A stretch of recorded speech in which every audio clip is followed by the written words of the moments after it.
Salut à tous, j'espère que vous allez très bien.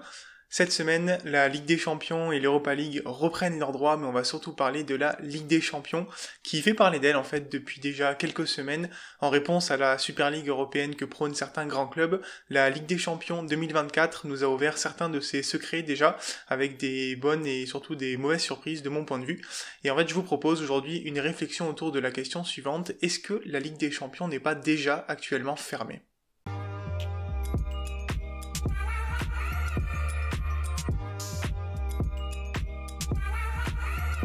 Pour répondre à cette question, il faut revenir un petit peu dans le temps aux prémices en fait de la Ligue des Champions. Je parle de l'année 1992-93, année où la Coupe d'Europe des clubs champions laisse place à la Ligue des Champions suite à la chute du bloc soviétique. Et donc pendant les premières années de la Ligue des Champions, c'est un peu le bordel, il y a le nombre de participants qui varie beaucoup, le format change beaucoup également. Heureusement, ça va se stabiliser dans la seconde moitié des années 90 suite à certains événements. Le premier, en fait, c'est l'arrêt Bosman qui permet le libre-échange des joueurs beaucoup plus facilement dans l'Europe et dans le monde, et donc aux gros clubs de se renforcer. J'ai fait une vidéo dessus, je vous la mets dans la description si le sujet vous intéresse. En 1997, en réponse à l'arrêt Bosman, la Ligue des Champions accueille pour la première fois de son histoire des clubs non champions, c'est-à-dire que les 8 meilleurs clubs à l'indice UEFA vont qualifier leur deuxième de championnat pour les tours préliminaires, alors que les champions de ces 8 meilleurs pays à l'indice UEFA sont directement qualifiés pour la phase de groupe. La conséquence de ça, c'est que 2 ans plus tard, en 1999, la Coupe d'Europe des vainqueurs de coupe, ou C2, va disparaître. J'avais aussi fait une vidéo sur ce sujet de la C2, si ça vous intéresse, je vous la mets en description. Et donc cette brèche qui est ouverte en 1997 avec des clubs non champions, elle va être complètement élargie dès l'année 1999, où les 3 meilleurs pays à l'indice UEFA vont qualifier jusqu'à 4 clubs en Ligue des Champions. Les 2 premiers vont aller en phase de groupe, et les 3e et 4e vont aller en tour préliminaire. Pour les pays classés de 4e à 6e à l'indice UEFA, ils vont envoyer leur premier et leur deuxième de championnat en Ligue des Champions. Le 3e ira en tour préliminaire. Et ensuite, on a également les championnats classés 7e à 10e qui vont envoyer leurs champions. Tous les autres champions vont aller en tour préliminaire. Et on a également les championnats de 7e à 15e qui vont envoyer leur second en tour préliminaire. Mais ce qu'on voit, c'est que le nombre de places attribuées pour les champions se diminue déjà drastiquement dès l'année 1999. Et ça va rester comme ça jusqu'en 2009 avec une petite modification assez importante en 2003, mais dans le format de la Ligue des Champions. De 1999 à 2003, on a 2 phases de groupe, une première à 32 équipes, une seconde à 16 équipes. Et à partir de 2003, cette seconde phase de groupe va être donc remplacée par les 8e de finale. Donc bizarrement, ça fait moins de matchs à l'époque, mais plus de matchs en jeu, puisque les matchs en phase aller-retour, c'est quand même un peu plus intéressant que les matchs de poule. À partir de 2009, on a un petit changement qui semble pas si important, mais qui quand même ouvre encore plus cette brèche qu'avaient ouverte les gros championnats en qualifiant toujours plus de clubs.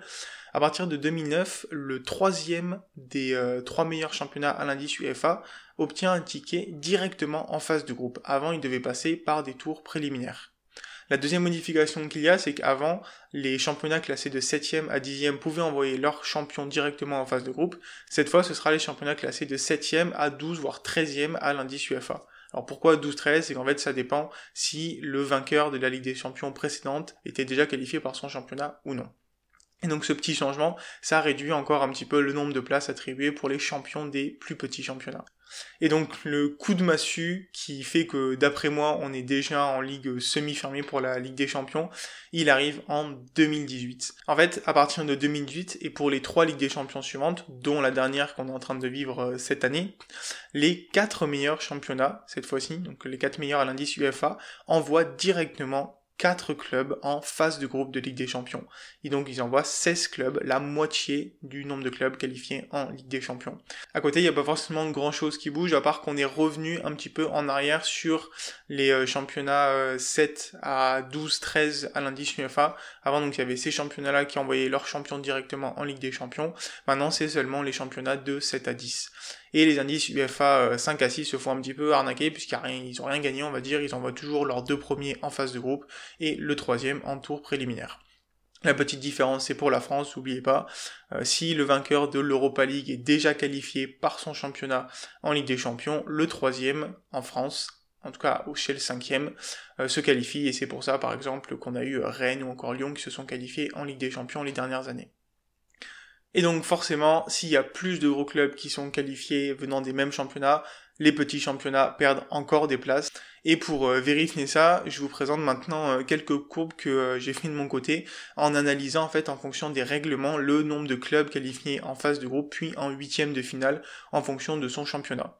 Et donc forcément pour les 4 gros championnats, donc Angleterre, Espagne, Italie, Allemagne, la moyenne monte à 4 clubs par pays en Ligue des Champions, alors qu'au début du siècle, on était plutôt autour de 3,5.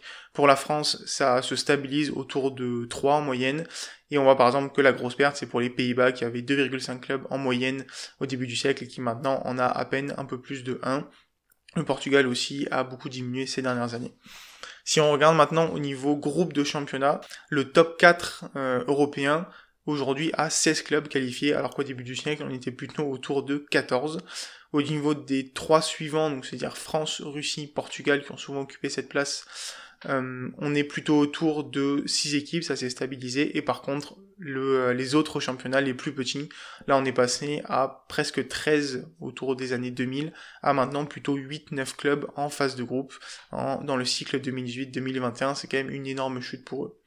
Mais là où la chute est la plus grande, c'est quand on s'intéresse au nombre d'équipes qui sont qualifiées en huitième de finale de Ligue des Champions. On a par exemple, pour les plus gros championnats, une moyenne qui est bien au-dessus de 3, voire 3,5 maintenant. On voit par exemple que l'Italie un petit peu en retrait, mais grâce à la nouvelle Ligue des Champions, c'est en train de remonter.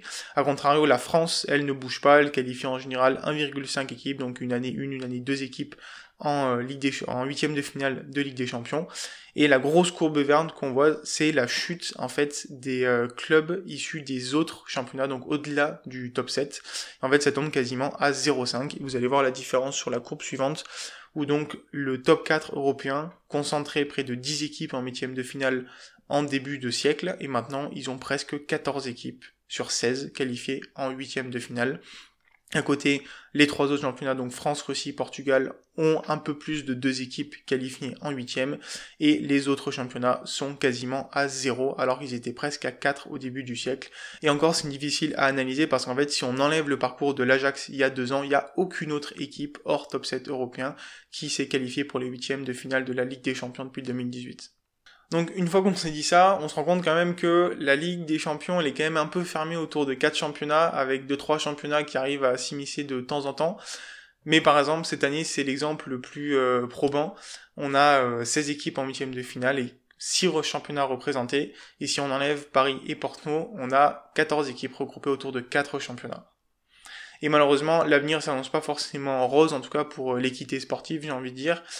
Si d'un côté il y a une petite bonne nouvelle, c'est l'apparition de l'Europa League Conférence en 2021. En fait, c'est plus compliqué que ça.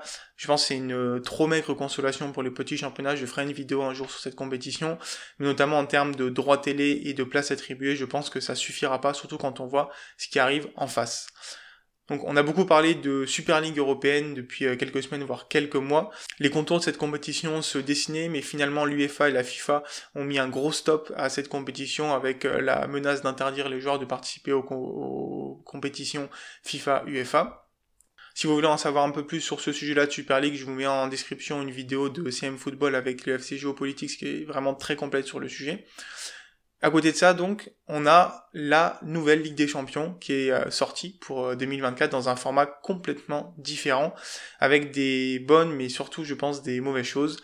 On abandonne la phase de groupe à 32 pour une phase un peu de ronde suisse à 36 équipes, les équipes réparties donc dans 4 chapeaux de 9 équipes, et qui vont s'affronter maintenant dans 10 matchs, 5 à domicile, 5 à l'extérieur, pour établir un classement où les 8 premiers seraient qualifiés en huitième de finale et les équipes classées de 9e à 24e feraient un barrage pour ensuite déterminer qui irait en huitième de finale. Les perdants de ces barrages et les équipes classées de 25 à 36 ne seraient même pas reversés dans les autres coupes d'Europe, ils quitteraient tout simplement la compétition. Et en fait, on voit que ce nouveau format, ça permet de doubler le nombre de matchs en Ligue des Champions. Et donc, en termes de droits télé, c'est tout simplement énorme. Surtout quand on sait les 2 petites choses qu'il y a après. Pour la France, il y a une bonne nouvelle, entre guillemets, c'est qu'on gagnerait normalement une place en Ligue des Champions de qualification directe pour la Ligue des Champions avec ce nouveau format si on maintient cette 5e place à l'indice UEFA. Après, je sais pas si c'est une si bonne chose, parce que quand on voit les résultats en dehors de Paris et Lyon les dernières années, je sais pas si la France mérite vraiment ce 3e ticket direct. Mais surtout, il y a une règle dont on n'entend pas forcément assez parler, je pense, parce qu'elle n'a pas été totalement officielle, mais on en parle, c'est le fait de qualifier les 2 équipes au meilleur indice UEFA qui ne seraient pas qualifiées directement par leur championnat. Et en fait, quand on regarde un petit peu avec cette règle-là, les 2 équipes qui seraient qualifiées cette année en Ligue des Champions, ça serait Arsenal et Tottenham. Et en fait, bizarrement, ça tombe carrément sur des équipes qui seraient en Super League européenne. Et donc, c'est là qu'on se rend compte que en fait, l'UEFA a un petit peu cédé aux pressions des gros clubs. Et enfin, pour enfoncer le clou, on a les diffuseurs et l'UEFA qui commencent à pousser pour avoir des championnats nationaux réduits à 18 voire 16 clubs. Et Infantino, à l'occasion de la Coupe du Monde des clubs la semaine dernière, a encore sorti son projet de Coupe du Monde à 24 ou 32 clubs, dont 8 européens, donc toujours plus de matchs. Et au final, si je fais un petit peu le bilan, que ce soit pour les spectateurs ou les joueurs, c'est cette overdose de matchs qui commence à être un risque assez important. On aurait au moins 4 matchs de plus en Ligue des Champions pour les clubs. On parle d'une Coupe du Monde des clubs à 24. On a la Coupe du Monde à 48 qui arrive. Ça fait vraiment beaucoup de matchs et on est déjà un petit peu en overdose cette année avec l'histoire du Covid. Donc pour la suite, ça risque d'être peut-être le cas. Surtout, les joueurs, ça va toujours faire plus de matchs pour eux. Et si on veut pas que les joueurs jouent trop, il faudra que les effectifs des grosses équipes soient toujours plus grands, puisqu'en fait les compétitions vont toujours réunir les mêmes grosses équipes. Et donc ça va fermer encore plus le football dans une Europe que j'appellerais à 2 voire 3 vitesses. Et moi personnellement, c'est une Europe du foot qui me fait pas rêver malheureusement. Et donc finalement, si je devais répondre à cette question de est-ce que la Ligue des Champions est déjà fermée, j'aurais tendance à dire qu'elle est actuellement semi-fermée et qu'elle va tendre vers une Ligue des Champions de plus en plus fermée en 2024. Et malheureusement pour l'équité sportive au sein de l'Europe, c'est pas forcément une bonne nouvelle. Je pourrais faire un jour une vidéo pour essayer de proposer des solutions à ça. Là, dans cette vidéo, ça va faire un petit peu long. Mais en tout cas, j'espère qu'elle vous aura plu, que vous aurez appris des choses, notamment sur l'histoire de la Ligue des Champions, comme quoi le format a quand même pas mal évolué et pas forcément dans le bon sens. Si c'est le cas, n'hésitez pas à me le dire en commentaire, à liker la vidéo et pourquoi pas même à vous abonner si vous voulez en voir un petit peu plus sur mon contenu.